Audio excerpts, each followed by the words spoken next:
ಇಳಕಲ್ ತಾಲೂಕಿನ ಕಂದಕಲ್ ಗ್ರಾಮದ survey number 357ರ Shri ಸೂಜಿ ಮುತ್ತಣ್ಣ ಸೂಜಿ ಅವರ ಜಮೀನಿನಲ್ಲಿ ಇವತ್ತು ನಾವು ಮಳೆಯಿಂದ ಹಾನಿಯಾದಂಥ ಜಮೀನು ವೀಕ್ಷಣೆ ಮಾಡಲು ಬಂದಿದ್ದು.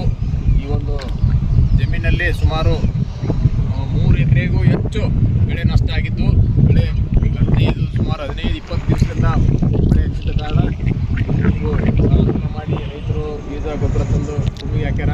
ಇವತ್ತು ಬೆಳೆ ಕೈಗೆ ಬರಲಾರ್ದಂಥ ಪರಿಸ್ಥಿತಿ ನಿರ್ಮಾಣ ಆಗೈತೆ. ಕಾರಣ ರೈತರ ಕಣ್ಣಿಗೆ ಬೆಳಕಾಗಬೇಕಾಗಿದ್ದ ಸರ್ಕಾರ ಇವತ್ತು ಕಣ್ಣು ಮುಚ್ಚಿಕೊಳ್ತಿದೆ. ಯಾವ ಅಧಿಕಾರಿಗಳು ಇವತ್ತು ಸರ್ವೆಗೆ ಬಂದಿಲ್ಲ, ಅವರಿಗೆ ಮಧ್ಯಂತರ ಪರಿಹಾರ ಕೊಡುವಂಥ ಯೋಜನೆಯನ್ನು ಸಹಿತ ಮಾಡಿಲ್ಲ. ಕಾರಣ ಇವತ್ತು ಸರ್ಕಾರದವರು ಬೇಗನೆ ಮಧ್ಯಂತರ ಪರಿಹಾರ ನೀಡಿ ಇವತ್ತು ರೈತರ ಕಣ್ಣಿಗೆ ಬೆಳಕಾಗಬೇಕಾಗಿದೆ. ಆದ ಕಾರಣ ನಾವು ಇವತ್ತು ಬಾಗಲಕೋಟೆ ಜಿಲ್ಲಾ BJP ರೈತ ಮೋರ್ಚಾದ ವತಿಯಿಂದ ಇವತ್ತು ಸರ್ಕಾರಕ್ಕೆ ಆಗ್ರಹ ಮಾಡ್ತೀವಿ. ಬೇಗನೆ ಸರ್ವೆ ಕಳಿಸಿ ಮಧ್ಯಂತರ ಪರಿಹಾರ ನೀಡಿ ರೈತರ ಬಾಳಿಗೆ ಬೆಳಕಾಗಬೇಕಾಗಿ ಇವತ್ತು ನಾವು ಆಗ್ರಹಿಸ್ತೀವಿ. ಸರ್ಕಾರಕ್ಕೆ ಬೇಗನೆ ರೈತರಿಗೆ ಪರಿಹಾರ ನೀಡಬೇಕಂತಂದು ಮತ್ತೊಮ್ಮೆ ಒಕ್ಕೂರ್ಲಿಂದ ಕೇಳಿಕೊಳ್ಳುತ್ತೇನೆ. ಇದು ಇಳಕಲ್ ತಾಲೂಕಿನ ಕಂದಕಲ್ ಗ್ರಾಮದ ಸರ್ವೆ ನಂಬರ್ 517ರಲ್ಲಿ ಮಲ್ಲಪ್ಪ ಶಿವಪ್ಪ ಧರ್ಮಂತಿಯವರ ಜಮೀನು.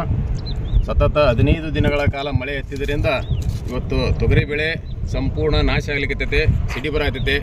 ಆದ ಕಾರಣ ಇವತ್ತು ಸರ್ಕಾರ ಈ ರೈತರ ನೆರವಿಗೆ ಬರಬೇಕಾದಂಥ ಸರ್ಕಾರ ಇವತ್ತು ಕಣ್ಣು ಮುಚ್ಚಿಕೊಳ್ತೈತೆ. ಆದ ಕಾರಣ ಸರ್ಕಾರ ರೈತರ ನೆರವಿಗೆ ಬಂದು ಅವರಿಗೆ ಮಧ್ಯಂತರ ಪರಿಹಾರ ನೀಡಿ ಇವತ್ತು ಈ ರೈತರು ಜೀವಂತ ಇರುವಂಥ ಒಂದು ಪರಿಸ್ಥಿತಿ ನೋಡ್ಕೊಳ್ಬೇಕಾಗೈತೆ.